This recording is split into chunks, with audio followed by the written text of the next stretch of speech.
Welcome to the All Outdoors Photography Podcast with your hosts Henry Doyle and Ryan Taylor, where we discuss all things related to outdoor and nature photography. In today's episode, we discuss various compositional techniques that we use in our outdoor photography and the ways that we compose our photographs. I hope you enjoy the show.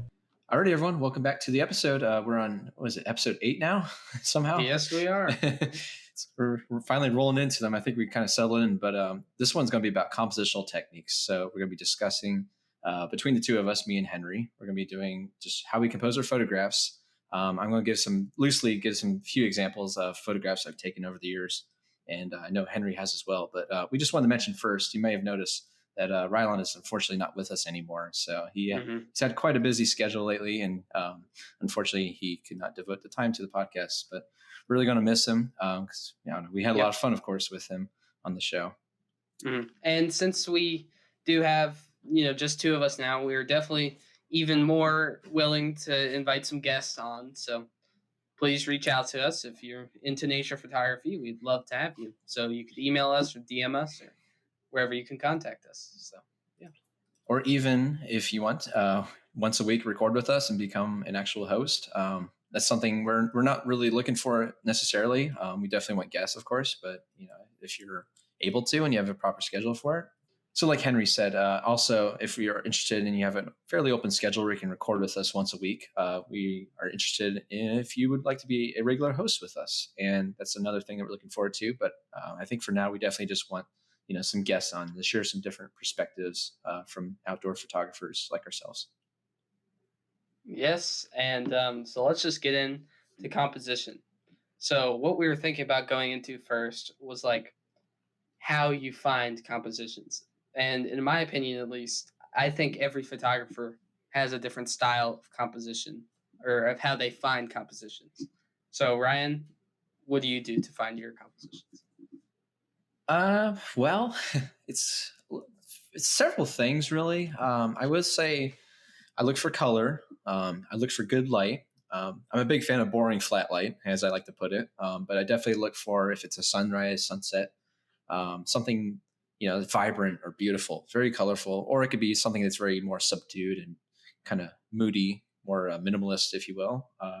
So I look for colors. I look for leading lines, like a vanishing point. Maybe I'll like off center. If I'm in like a meadow or prairie, I'll off center the winding path down to one kind of corner of the frame, or even like an S curve if it's a winding trail, or even like an S curve in a waterfall that may be just kind of cascading down different rocks.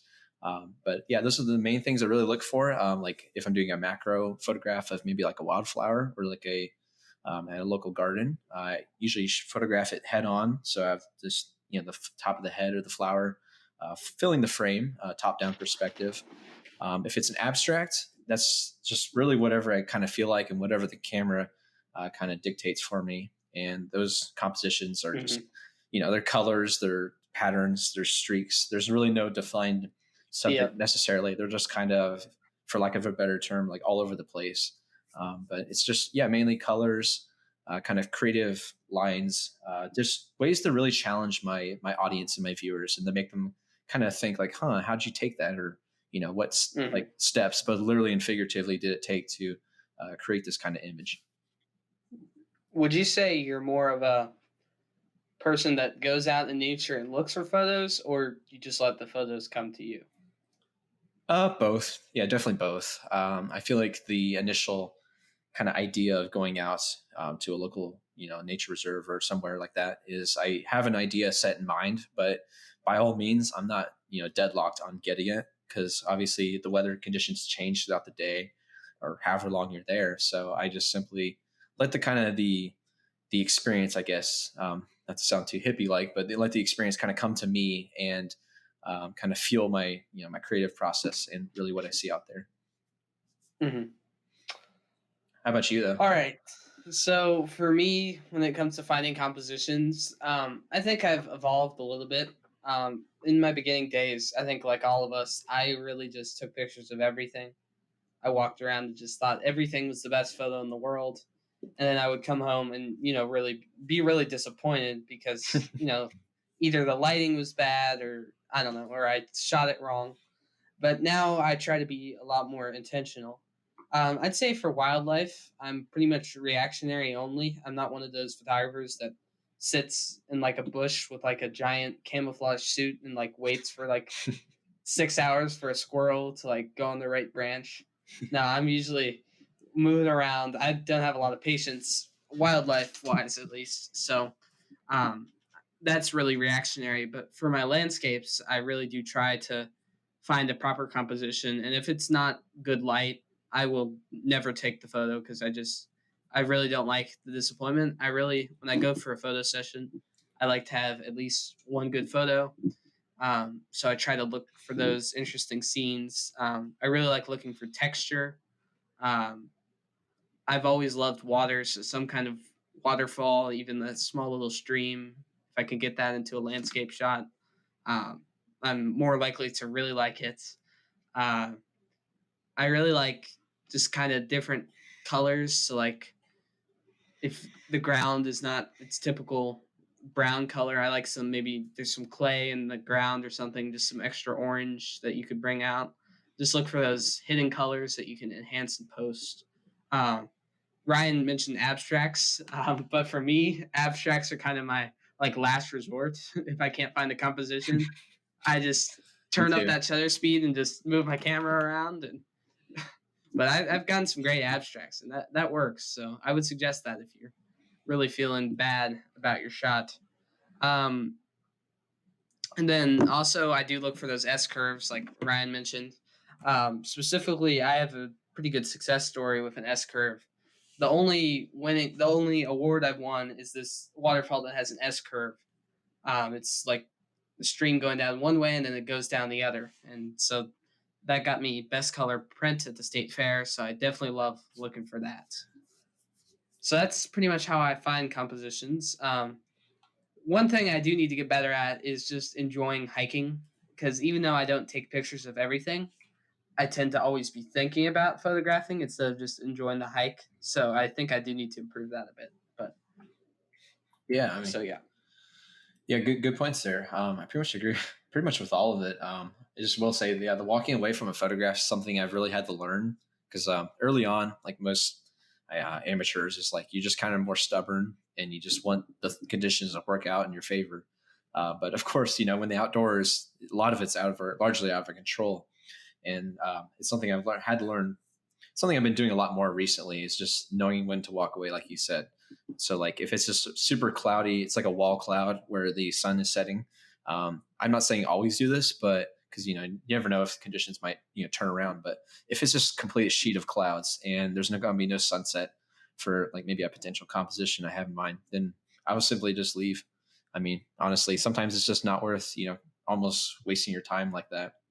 And Yep. like you're saying with the abstracts, is that's kind of the same thing for me. Like a lot of my videos, or quite a few of my videos from my on location series, a lot of them just kind of resorted to doing abstracts, like you're saying, just because I couldn't find anything else compelling really to photograph. Mm-hmm. And like what you mentioned with lighting, it's really deceiving because it's pretty much the opposite. What humans see as great light is pretty much the complete opposite for what photographers see as great light.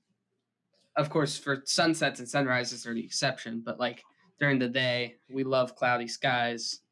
And like when I was a beginner photographer, I would go out on a beautiful blue sky day and want to shoot a beautiful woodland scene, with that nice light going through the woodlands. But then I realized how terrible and like crunchy and like, you know what I mean? It's just like there's little blown out highlights, little speckles of light, just like peering through all. If it's like a summer canopy of trees and leaves, then it's just going to be sprinkled throughout on the ground. It's going to be on the the rocks. It's going to be, yeah.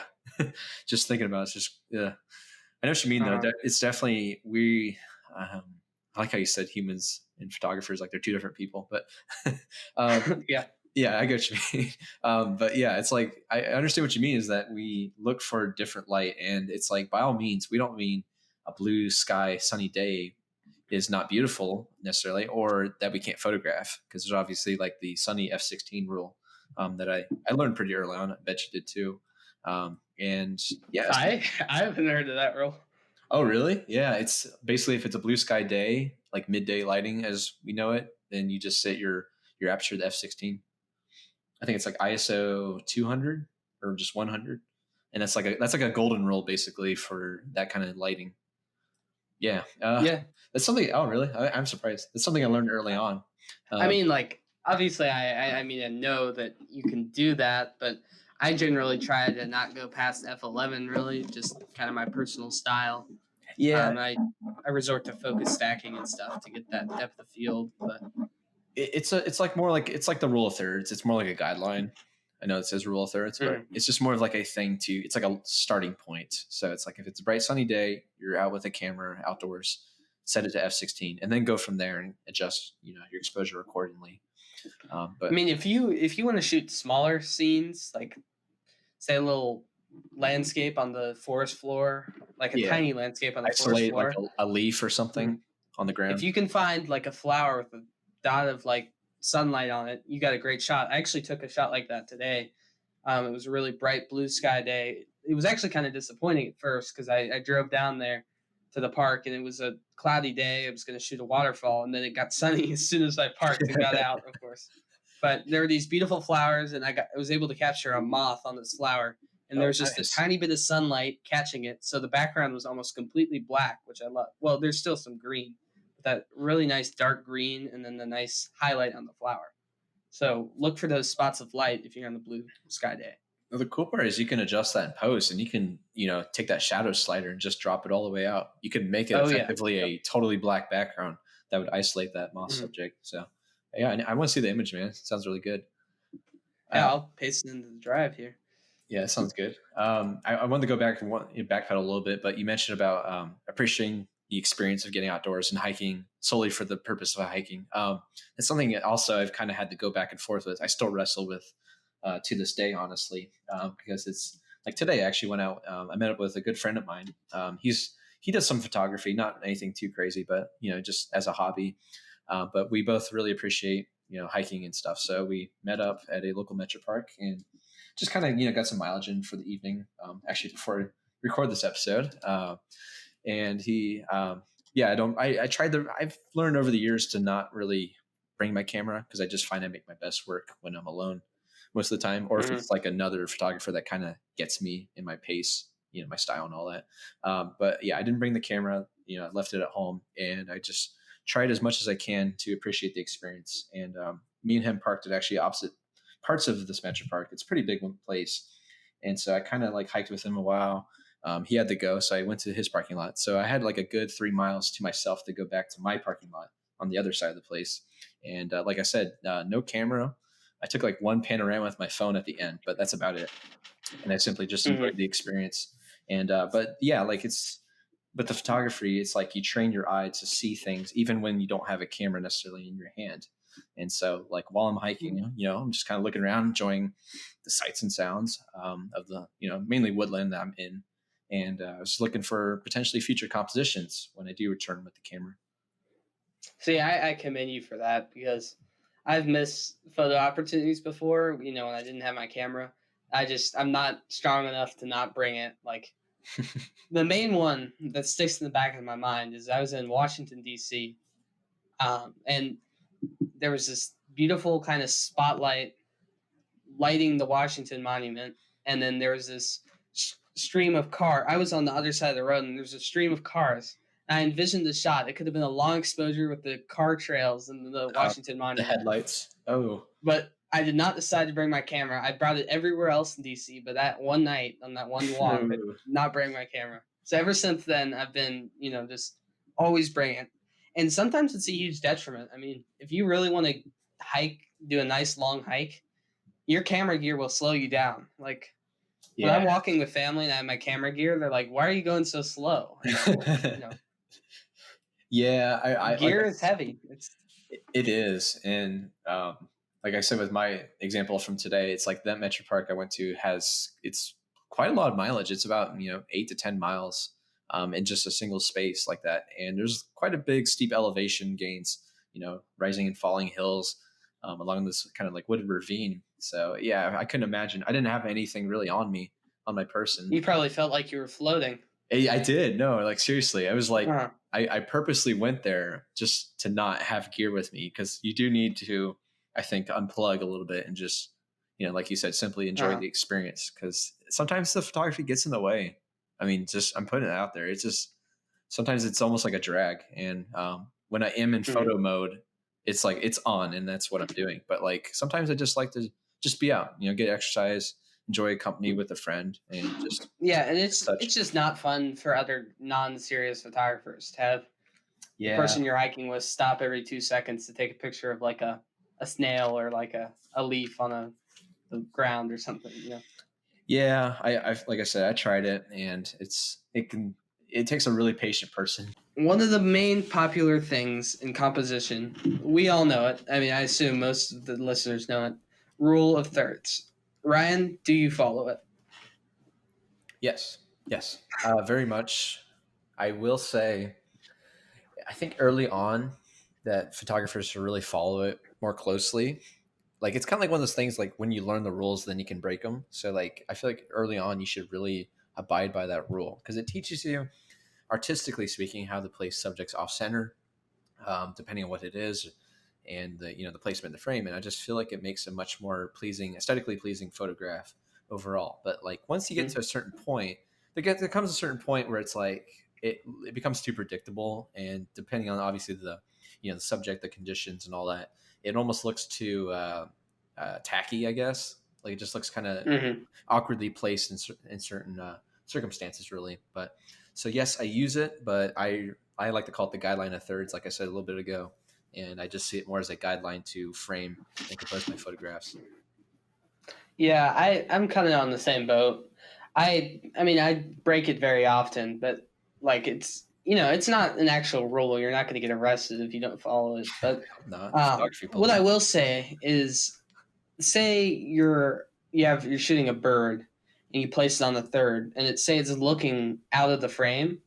You don't want to place that on the edge of the frame, if that makes sense. On the right third, you're going to want to place that on the. We'll say it's looking to the right. You're not going to want to place it on the right third. I can't speak. On the right third, because then it'll be like it looks like it's looking off screen. You're going to want to be on the left third, so it can kind of look through the frame, if that makes sense.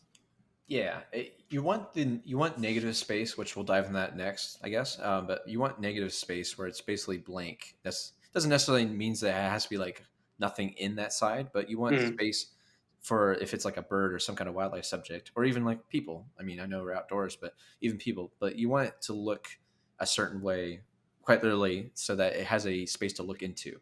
If it's looking like what Henry said there, is if it's looking to the right and it's on the right side, it just kind of looks awkward. It doesn't look, it looks out of place, and there's or like, even imagine you're shooting a beautiful waterfall and it's kind of small in your frame. Imagine if you place that on the very edge. That would be kind of strange. Yeah, where it looks like it's almost falling out of the frame. Yeah, I've taken quite a few like that, and yeah, it's something you learn with time. But it's essentially you want to compose things creatively, but also kind of adhering to these set of guidelines where basically what people want to see in a photograph, because certain people kind of expect certain things in images, non-photographer people that just may be viewing your work or may purchase your work, and there's certain things they like to see. So I mean, it's like, this is an obvious example, but it's like if you have a flower petal or a flower head photographed macro style, and it's filling the frame, but there's a little bit on one side of it cut off the petals. Oh, I hate that. Yeah, yeah, like that would personally bug us, of course, me and Henry here. But like for a viewer, they may find it kind of awkwardly framed. Then they'll be like, "Why is it cut off there?" And it's like, how do you explain that other than just quite literally laziness? And sometimes it's not even that they even recognize that they like the rule of thirds. The reason the rule of thirds is so popular is that there's actually scientific studies that show that people looking at photographs are most engaged by a subject on the third. You ever heard of the golden ratio, the Fibonacci sequence? Yeah, it's essentially where how would you explain that? It's like basically a spiral.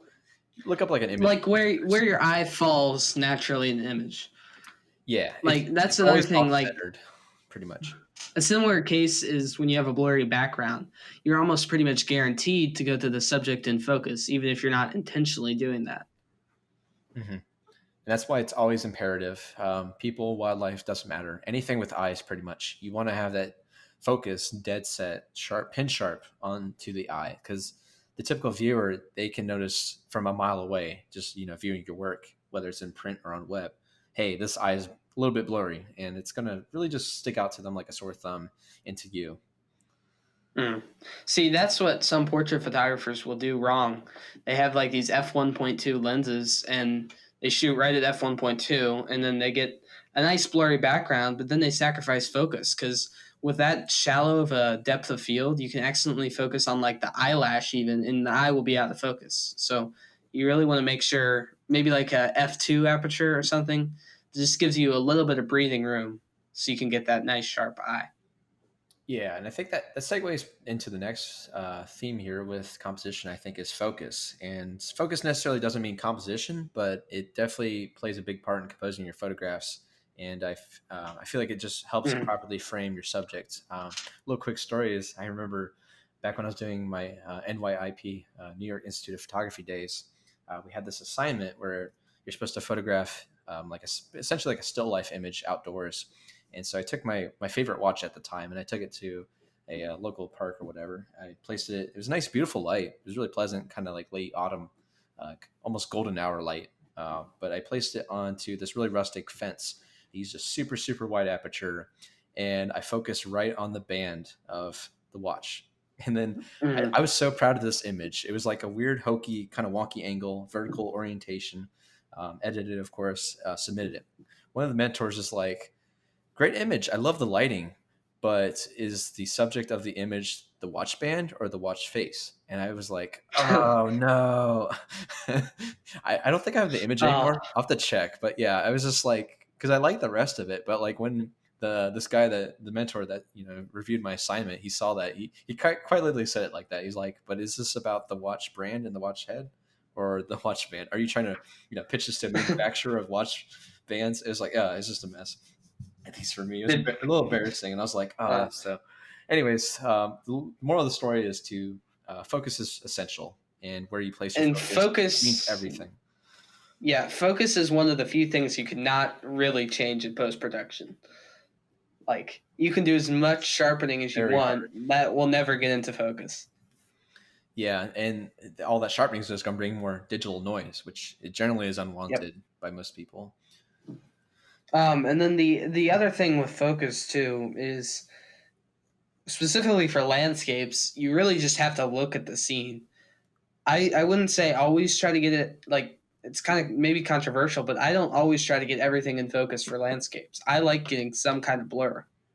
Like I'll still shoot at the f8 or f11, but I don't mind if some of the plants in the foreground are a little soft. As long as that subject's nice and sharp, I'm happy.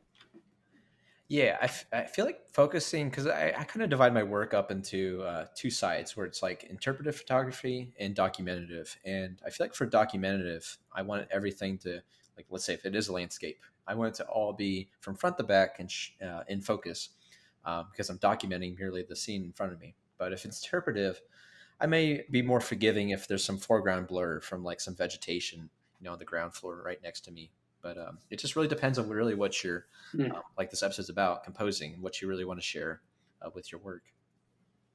And one cool technique with focus specifically that I've seen Thomas Heaton do is say it's a really misty day. He'll even turn on manual focus and not even focus on anything. So he'll get like a blurry image and it actually turns out quite well. I wouldn't call it blurry. It's more like just soft focus. Yeah. Because blurry to me is like you shake the camera mid shutter capture, whether it's intentional or not. But yeah, it's like he goes for like a soft focus, which is something I've done before, but it has mixed results depending on what you're doing with it. And then of course I still do focus stack. When I'm shooting like a waterfall and there's some nice rocks in front of me, of course I'll do a nice focus stack. But generally I like to get it all in one shot, and I usually focus on the subject, unless the subject's right in front of the camera.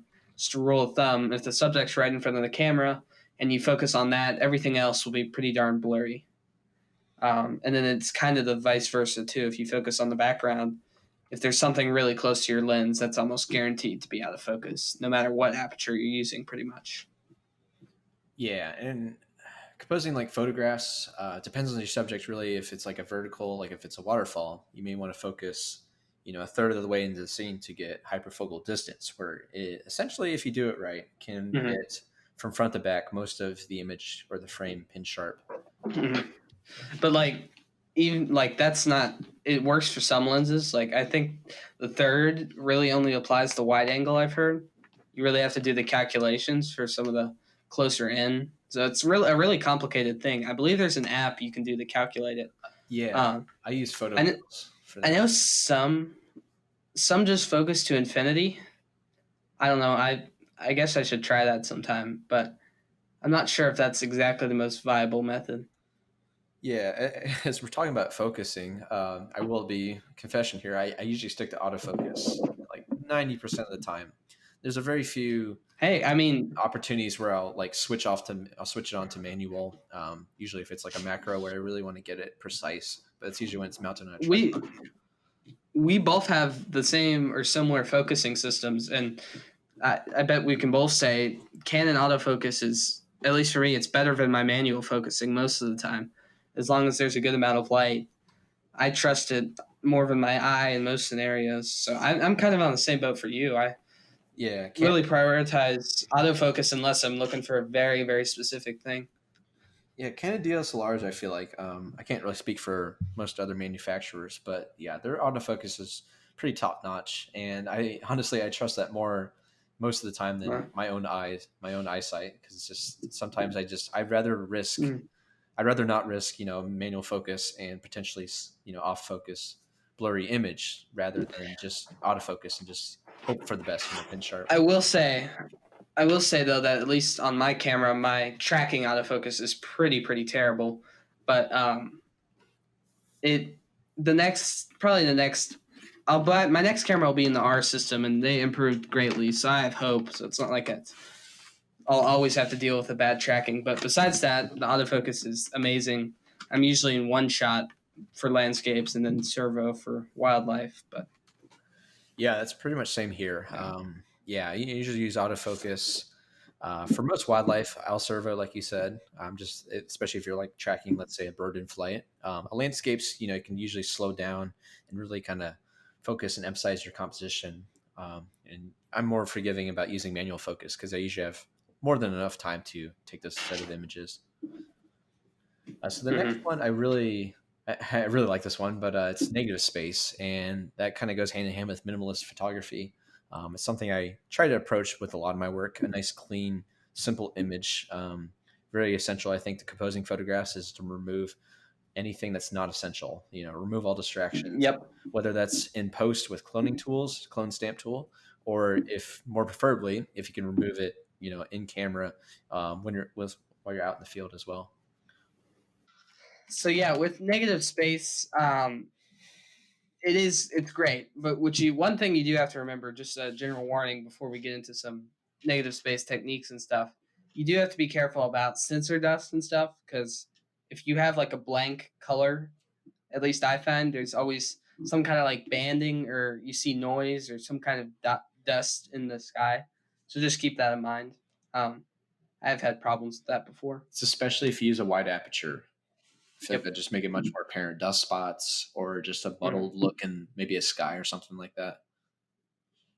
Yeah, I don't know why that is. I think it would be the opposite because there's more of an opening, but I don't know. I think it's just because it's much more of a like I said, if it's like a sky or something, whether it's blue or gray, doesn't really matter or what in between, but it's much more like a solid color. So it's going to show those Hmm. spots more because the spots are always, unless you clean it or get it repaired, are always going to be on that sensor. So I feel like it just brings it Yeah, out but a little bit more. mhm. Negative space is great, especially for wildlife and like flower stuff and macro. Uh, you can really just really isolate your subject and just get some great shots with that.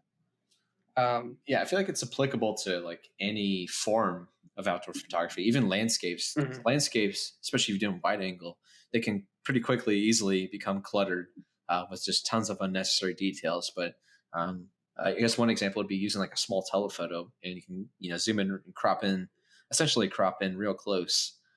and what I call extract details from maybe like a waterfall that's not too big, or even like some reeds in like the like a little pond that create like a little pleasing reflection. I've really seen like an overall push towards those longer focal lengths. Me at least, I'm usually around 35, 50, and then usually out to like 100 millimeters. That's usually where I live for landscapes. And then for like flowers and stuff, I like to go really far in, like 200, 250 millimeters. Get that nice separation. Yeah. Oh, And pretty much same. And like you said, sorry. And like you said, the longer the focal length, the more negative space. Even if you don't think there's negative space, when you go in, things will get compressed. So yes, even if the subject takes up more of the frame, there's still less clutter because those branches are getting blurred. Like all the details are getting kind of mushed together in a positive way.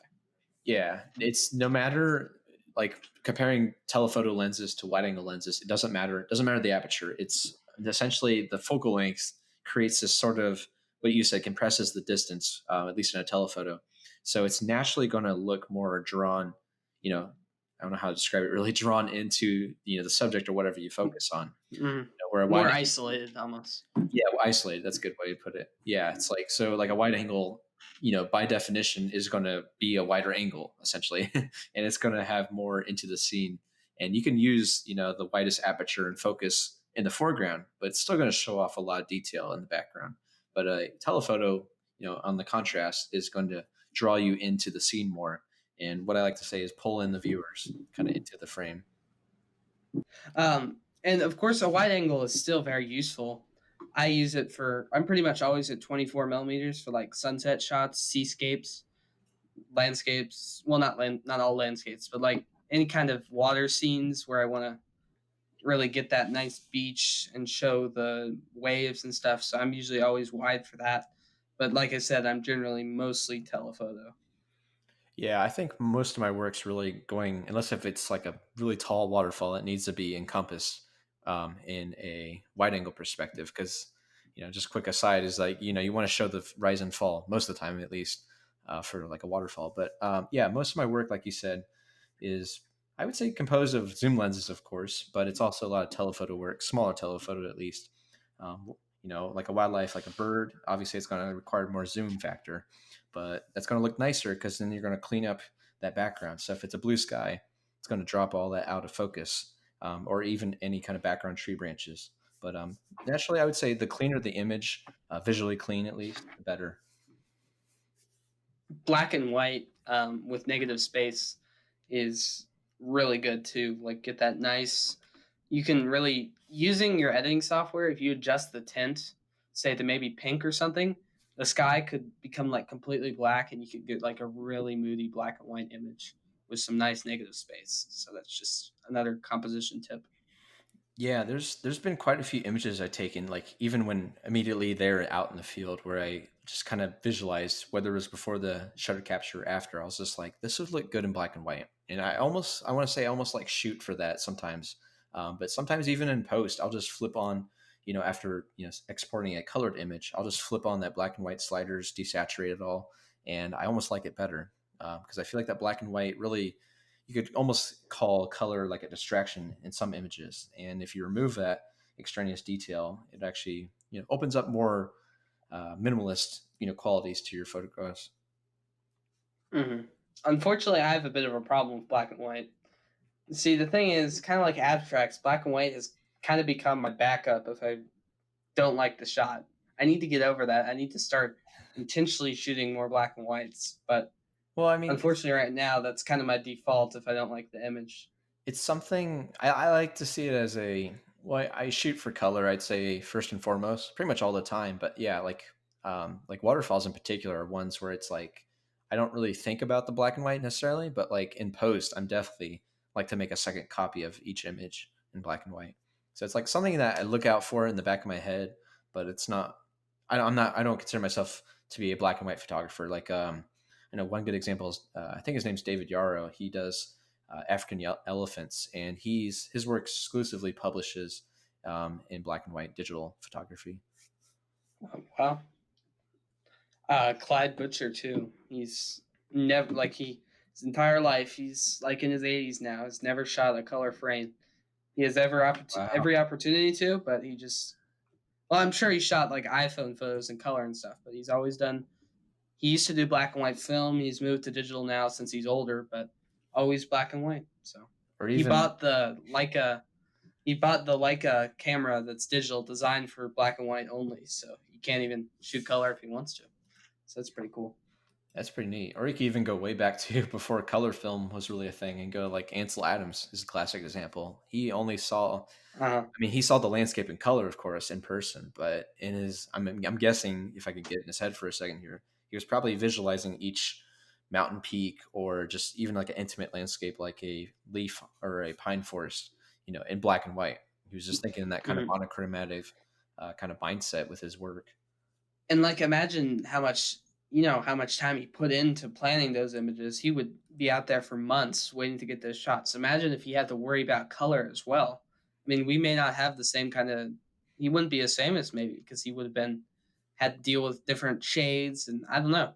You know, I think black and white really helped the newer photography, like the first generation photographers with like the old cameras. I think having black and white really helped them kind of grow. You kind of see what I mean, like they with their limited gear, like their kind of lesser, really hard to handle film. It was really nice to have that simplicity of black and white, so they can really focus on composition and lenses and really learning this new kind of art. Yeah, have you seen that they actually taken Ansel's photographs or anyone's and they digitally retouched them with color? Have you seen that kind of stuff Oh, before? that's cool. I have not. No. Yeah, it's Well, actually I know actually my grandpa he did that with some old family photos, but yeah. not. They take like the Yeah. film negatives and they scan them and then they just like I don't know how it's like magic. They just like put it to color and they retouch them. And Do it's they do they manually paint the color or do they extract it somehow? well, no, it's black and white. They scan the negative, of course, is black and white, but I think they just take some like brush tools, like maybe in Photoshop, and Hmm. they kind of just by I guess by memory or something, just throw it together. It's quite incredible, honestly. Yeah, that's awesome. All right. So, what other techniques do you employ compositionally? Like we said at the beginning, leading lines. I like to Yes. like if the focal point for me is like let's say in the mid ground or like a tree, maybe in like a prairie or meadow. I like to obviously focus on that, and then I like to maybe if I can, like the conditions are right, I like to have a trail leading up to that. So what that does is it allows the viewer to kind of guide. I pretty much guide the viewer to what I want them to see in the image. Yeah. Leading lines is another one of those things, like the rule of thirds, that has some science behind it. Um, that also leads viewers into the subject of the frame. So you want to be careful of leading lines too, though. You don't want it to lead yourself out of the frame. You want it to lead in. So generally, if you're doing like I'd say a horizontal photo, you're going to want to have your leading line like start at the bottom or go towards the subject, not like out of the frame. So like if you have a river, like I'm thinking you talked about Ansel Adams. I'm thinking about his famous photo of that that mountain with the curved river below it. Um, yeah, it's probably one of those Yosemite ones. Probably, yeah, Yeah, one it's on I'm Facebook. actually looking at it. It's on my wall. I've got his three of his photos on my Which wall. one is it called? Do you know the title? No, I don't. I could put it in the episode. He has the river leading into the frame. So if he had it leading out of the frame, it would be a completely different photo. But he has it curving towards. It starts at the right corner and goes up towards the left corner, and then kind of leads you into the mountain in the top of the frame. So that can be a really effective strategy. Yeah, I see it as like because I'm all about when it comes to composition. I like to think I like to make something that pleases me first and foremost, but then it's also I want to almost entertain the audience that may be viewing the image. So obviously, we want to invite them into the image, visually speaking. We don't want to lead them out. So, like you were saying with the river, you kind of want it to be flowing into the image and lead you to maybe what would be if that's not the main subject, lead it into the main one. Let's say the mountain peak in the background. Yeah. Um, like again, one of the best compliments I got for that, or some of the judge feedback I got for the state fair winning waterfall, was they loved the leading line. So that S curve also kind of served as the leading line, leading them into the frame. I even got some when I was visiting the photo and people found out it was mine. I got compliments from non-photographers about the leading line too. So you don't have to be a professional photographer to recognize that strategy when you're looking at photos. Yeah, it's really neat that they picked up on that. Yeah, I mean, Mhm. quite frankly, most people wouldn't notice or at least say something. But I can really appreciate when someone kind of really studies an image and focuses on what they like about it and can Yeah, actually point it out to you. I think that's really neat. So indeed. another one that's kind of goes in hand with leading lines is S curves. It's something I try to look for. It can be kind of difficult because that's a much more refined and specific example. But Henry, do you have any examples of S curves? Like I said, that same waterfall is Is still that an the S only one? curve, but uh, I actually think it is the only one. I appreciate the S curve, but I guess the subjects I shoot, I never really see them because I don't know. I guess it's just not. It's not something I you would look definitely for. use it if I see it, but Yeah, it's something. It's not. It's like an opportunity that hasn't been presented to you yet, but maybe it might be an idea in the future, something like that. There's a few yeah. woodland trails where I like, I just, it's woodland stuff. So there's like trees, whatever, leaves, all that stuff. But there's a path, and it kind of, from my perspective, whether it's telephoto or wide angle, it has a winding quality to it where it almost creates an S curve that, kind of lead, like I said, invites the viewer, it kind of leads them into the frame, into and out in the back, from foreground to background. Well, yeah, that's the neat thing about composition. Essentially, is that you can choose whatever you want it to be. You're the creator, and whatever you want to share with your work is what you compose with. So yeah, it's like S curves or something. Like I said, it's much more specific, but sometimes you just need it at the right place, the right time, the right light. You just need all those factors, variables to kind of come into play and to really unfold before your eyes and your camera. Another one I thought of is framing, which I mean, it kind of sounds redundant because composition is framing, but I feel like it's very important. Like if Mhm. if maybe there's a tall tree, but it's like just tall enough where you can encompass it in one single image. And obviously, if it's standing up, standing, it's going to be vertical like most trees. And are you going to take a horizontal image? Not necessarily. At least most people wouldn't. Depends on what you're Mhm. going for, I guess. But I just feel like knowing your subject, and that's kind of obvious, but knowing your subject and how it looks, the shapes of it, is very important, and to how to frame it accordingly from there. And another thing you can encounter too is distortion. So that's another disadvantage of using that really wide angle on your lens. It can really distort things. Like if you're shooting like a wide landscape, and you're framing up that there's mountains in the background, say some flowers in the foreground, those mountains will look small because of that natural distortion from the lens. That's something to keep in mind. And of course, your telephoto shot, say you have the same general composition with a 200 millimeter, and then you go a little closer with your 24 millimeter, it'll still look completely different, even though you have a similar framing. You know what I mean? Yeah, Because of that compression. So you do have to keep that in mind as well when framing subjects. You really have to look at what's around your subject, because even if you get a tight shot on your subject, you could still have branches intruding in on the frame, maybe blocking something you don't see when you're looking at it, but when you're through your viewfinder, it might show up. I particularly have that problem of things showing up with birds. When I'm shooting a bird, there's this one little leaf that's small to your eye, but when you're up on that, it can ruin your shot when you try to frame it up.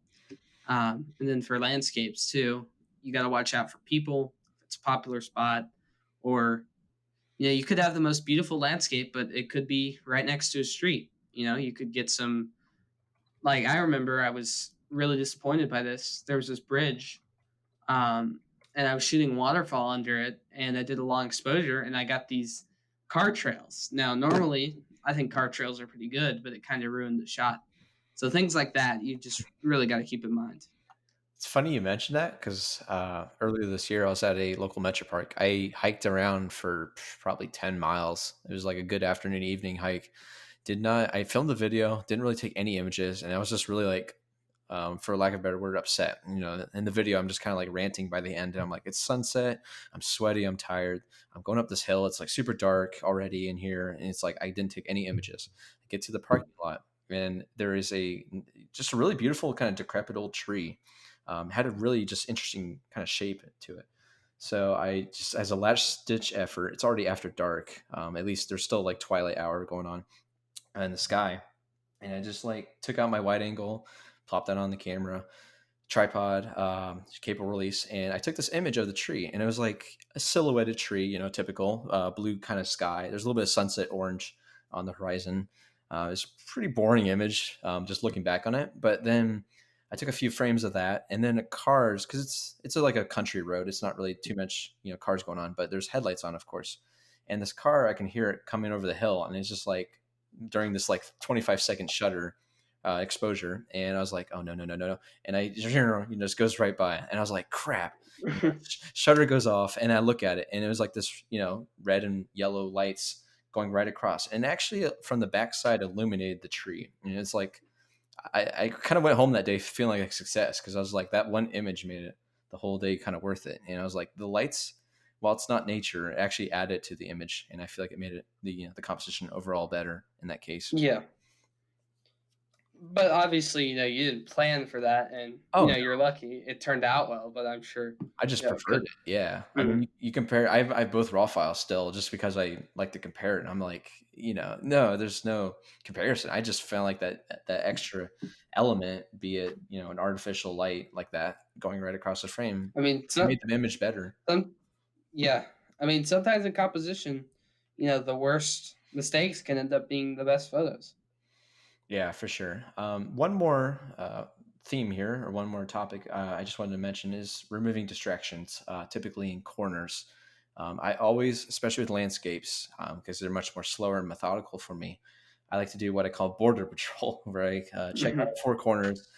Usually I'm in live view for these images because it's mounted on a tripod, and I just like to look at live view. It's just my preference, but even if you look through the viewfinder, I like to put on that live view and take off all the displays and just see what's before my eyes on the screen there. And then I check all 4 corners, because a lot of things distracting things can really creep into the frame, and you'd be surprised if it's something that you're really not looking for.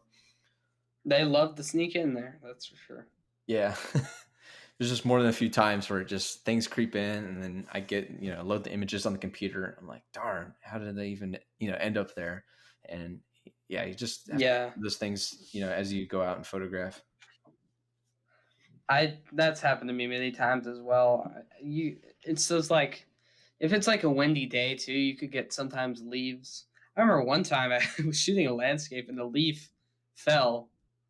Like I think it was like a 2-second exposure, so a leaf fell like right in front of my lens. So Oh no. it wasn't enough to completely ruin the image, but it like created like a green streak down the shot. It was so Wow. weird, but yeah. I've had more than a few of those, honestly. I understand what you mean. Yeah.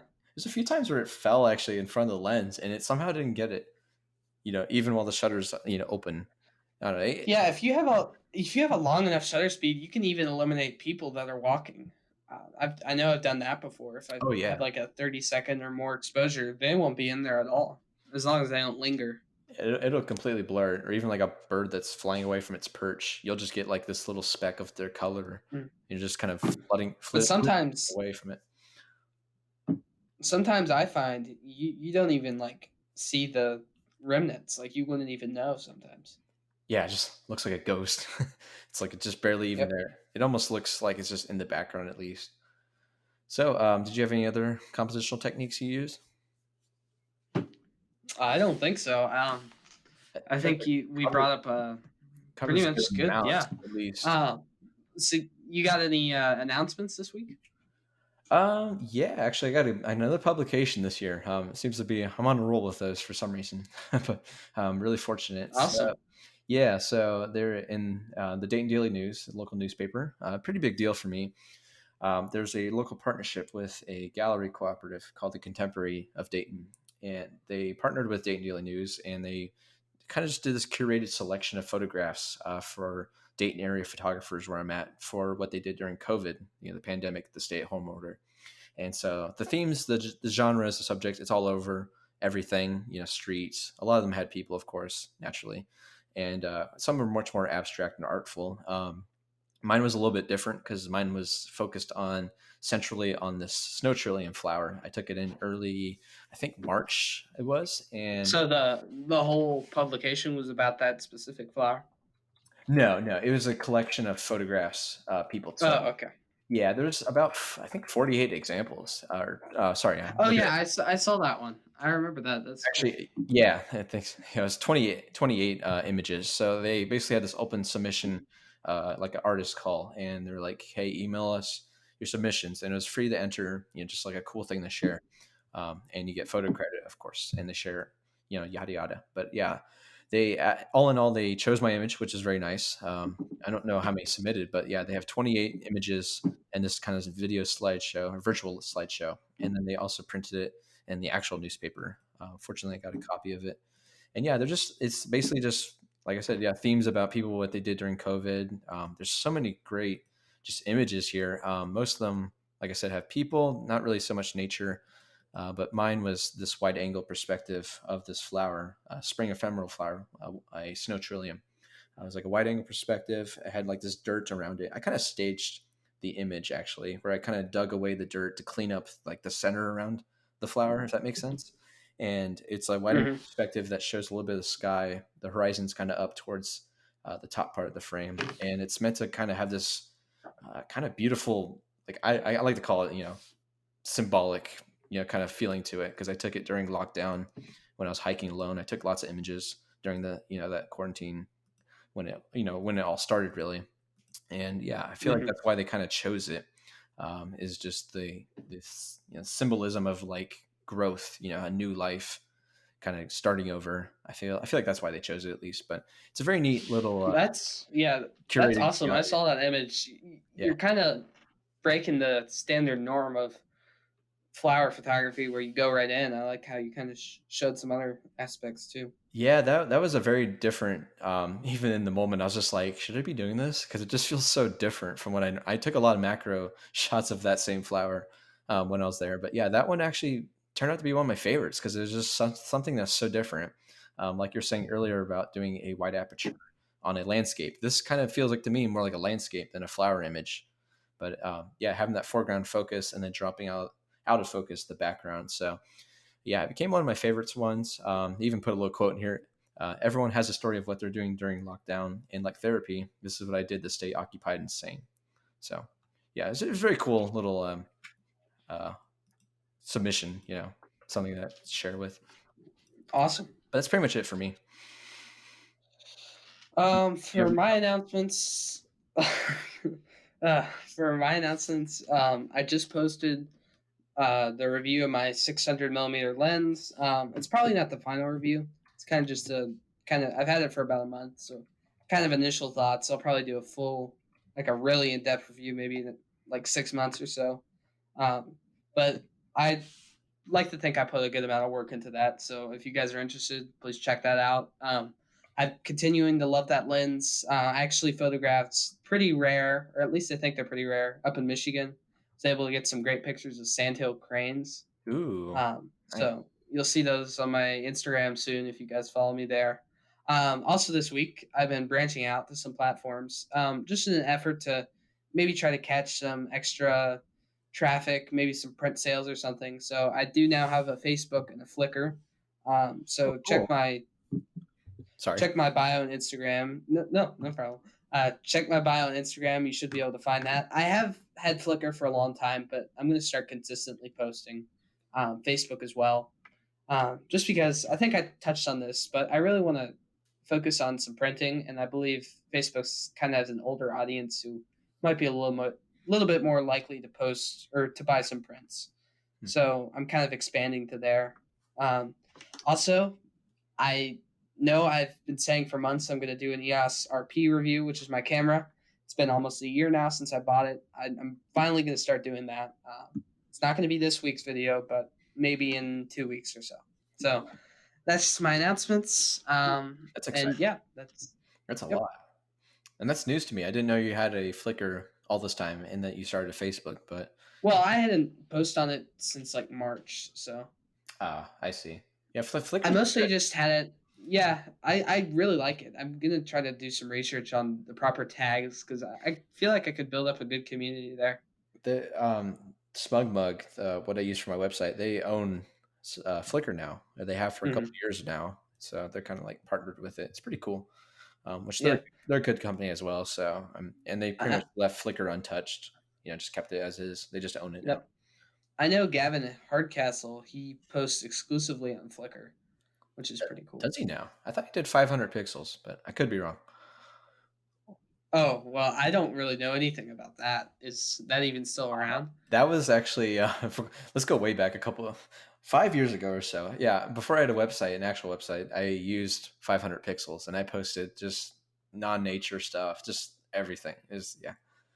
Really old photos of mine. It's pretty neat. It's kind of like link in the bio. Just kidding.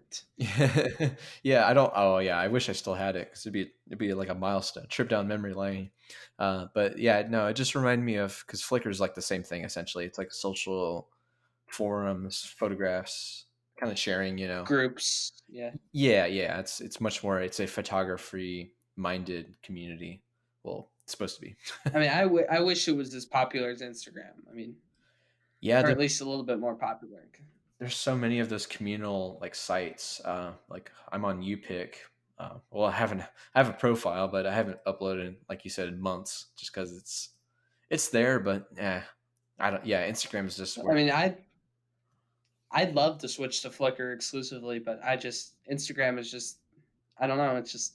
It's sad that photographers have to use Instagram to really get out there, but it's unfortunately what we have right now. So. Yeah, definitely. But I mean, it's obviously not terrible, but it's not optimized for what we do. Well, you look at all the like veteran Flickr users, and they say like, oh, we were in our prime in the mid aughts, the mid 2000s, and it's not the same anymore. The community is just not there.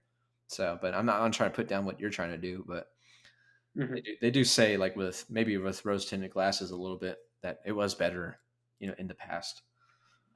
Maybe it's not. I don't know. Let us know, I guess. All right, so I think that's gonna conclude this week's episode.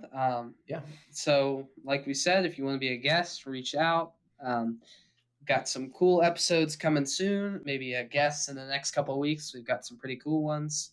Alrighty, everyone, that's going to conclude today's episode of the All Outdoors Photography Podcast. I hope you enjoyed the show, and I just wanted to mention that you can watch the video version on our YouTube channel if you want to subscribe down below.